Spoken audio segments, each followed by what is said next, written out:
Michael, how did the Epsom Derby, the most iconic race in the world, end up being run here on this roller coaster of a track just outside London?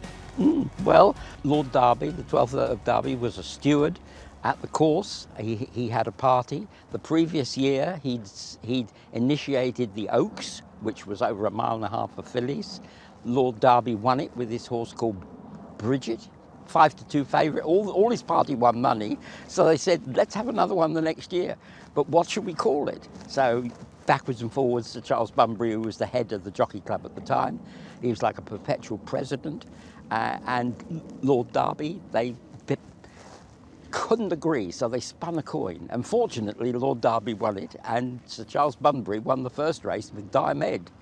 So they all won money again because that was 6-4 favourite. And why here at Epsom?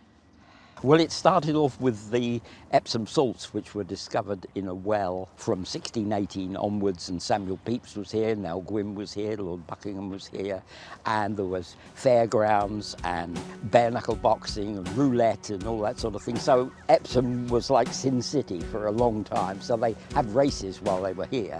It's interesting how the result is communicated, because in the old days it went by pigeon.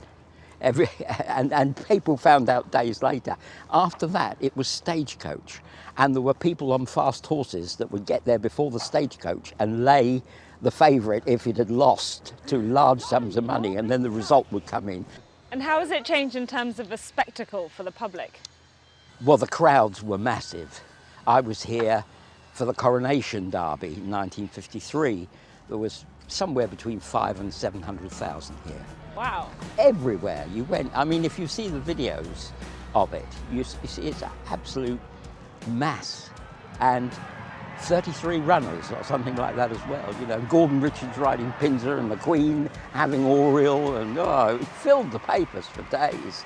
And is it the pinnacle of a horse's career if they can win the Derby? It has to be. And the jockey, and the trainer, and the stable boy, and the punter.